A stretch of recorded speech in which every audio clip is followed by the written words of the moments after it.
Et on retrouve sur place notre envoyé spécial Roméo Langlois. Bonjour Roméo, vous êtes dans un bureau de vote à Téhéran. Où en Bonjour. est-on de la participation à la mi-journée? Alors il est évidemment difficile de le dire pour l'instant car il n'y a aucun chiffre officiel.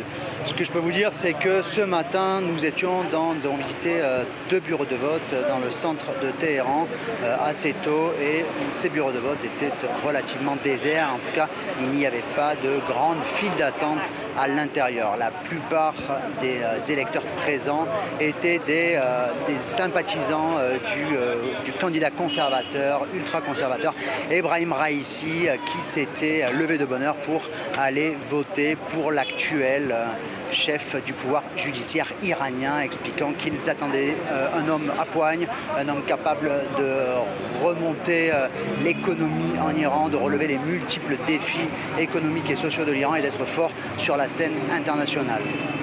Actuellement, nous sommes à la mosquée Ershad, puisqu'en Iran, on vote souvent dans des mosquées. C'est ici qu'a voté ce matin de bonne heure le candidat principal du mouvement modéré, Abdel Nasser Hemati, l'actuel chef, l'actuel gouverneur de la Banque centrale iranienne. Ici, il y a beaucoup plus de monde. Vous pouvez le voir probablement derrière moi. Depuis ce matin, les gens font la queue. Cette mosquée est pleine. À noter qu'il y a aussi une très forte présence de journalistes. Donc pour l'instant, impossible de savoir quelle sera l'abstention, d'autant qu'il faut savoir qu'en cette période électorale et de pandémie, les journalistes étrangers sont invités à demeurer à Téhéran. Or, Téhéran n'est pas l'Iran. Si ici dans la capitale, nous avons ces derniers jours rencontré de nombreuses personnes qui disaient qu'elles avaient décidé cette fois-ci de ne pas voter car elles sont déçues de la classe politique en qui elles n'ont pas confiance. Dans les campagnes, dans de nombreuses villes de province, l'électorat est plus traditionnel, plus conservateur. Il pourrait y avoir une participation plus importante. Donc aujourd'hui, pour l'instant, impossible de dire clairement à combien s'élèvera le taux de participation. À quel point cette élection, Roméo, est-elle jouée d'avance?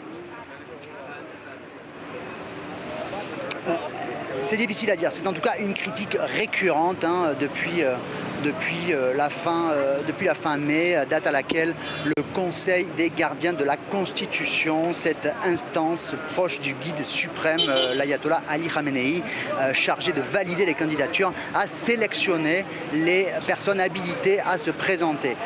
Le Conseil des gardiens de la Constitution a sélectionné 7 personnes, parmi lesquelles 5 conservateurs et seulement 2 modérés qui d'ailleurs étaient quasi inconnus du grand public. Donc de nombreuses personnes ont considéré que cette élection était en tout cas taillée sur mesure pour que le candidat des conservateurs puisse l'emporter.